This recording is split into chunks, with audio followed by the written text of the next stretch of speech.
Bonjour à tous, je suis très content de vous retrouver pour cette nouvelle vidéo et aujourd'hui je vais commencer la vidéo par une petite blague. Alors, comment est-ce qu'on appelle un développeur qui travaille sur les API?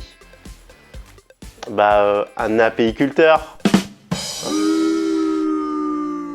Ok, on enchaîne, d'accord? Allez, c'est parti mon cookie.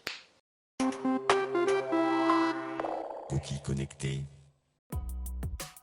Le terme API signifie Application Programming Interface ou interface de programmation d'application en français. Comme son nom l'indique, une API, c'est une interface de programmation permettant d'accéder à un service, comme des données ou des fonctionnalités, fournies par un système tiers. Dans ce cas, on dit que le système tiers expose une API. Il s'agit donc, dit plus simplement, de faire dialoguer facilement des applications entre une application consommatrice d'un service et une autre application qui va être productrice de ce service. Pour que tout ça soit plus clair, prenons l'exemple d'une application de VTC comme Uber. Et pour ceux qui ne connaissent pas, Uber, c'est une application qui permet de faire appel à un chauffeur. Et on va voir qu'en fait, l'application Uber va faire appel à d'autres services fournis par des applications tiers via leur API. Quand vous entrez l'adresse où vous voulez aller dans l'application, l'itinéraire le plus optimisé en termes de temps est calculé entre votre position et la destination. En fait, Uber fait appel au service de localisation et de carte fourni via l'API de Google Maps. Ensuite, une fois le trajet effectué, votre course vous est facturée. Et pour cela, l'application Uber fait appel au système de paiement fourni par le service Apple Pay d'Apple.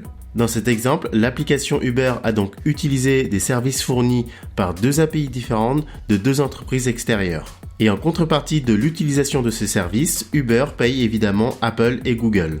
Comment Google Maps fait pour déterminer les trajets ou Apple pour réaliser la transaction bancaire, peu importe pour l'application d'Uber, parce que ce sont les fournisseurs de ces services qui s'en préoccupent.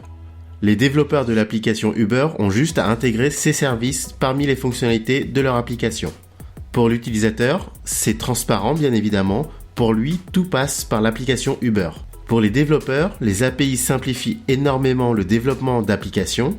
Le développeur de l'application Uber peut ainsi ajouter de nouvelles fonctionnalités à son application grâce à des services déjà développés par d'autres entreprises via leur API. L'objectif, en ayant recours à ces API, est de ne pas avoir à réinventer la roue et de recréer des applications comme Google Maps ou Apple Pay, et ainsi économiser du temps et de l'argent. Ensuite, les API représentent aussi un enjeu financier majeur puisque le client paye pour utiliser leur application. Ce qui veut dire que créer des services et les mettre à disposition via des API ouvre des opportunités business. L'API, ce n'est pas juste une solution technique, c'est aussi un produit qui peut générer des sources de revenus pour les organisations qui les mettent en place. Par contre, il est important de souligner que pour utiliser un service offert via une API, le développeur doit définir ses requêtes en suivant une documentation bien précise. Cette documentation de l'API va décrire le cadre d'usage de l'API.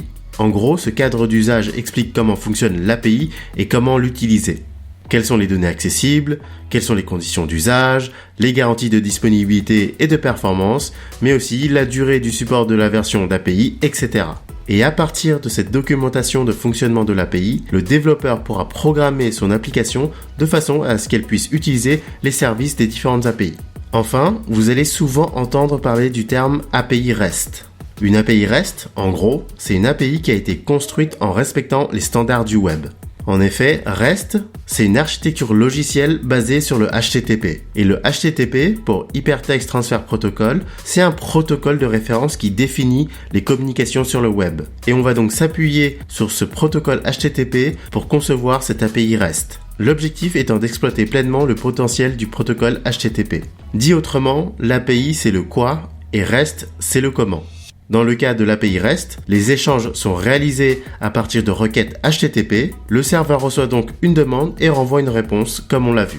Enfin, toutes les API ne sont pas des API REST, mais en choisissant l'architecture REST pour l'API, c'est une garantie d'une meilleure intégration aux communications du web. Cette fois, c'est bien fini.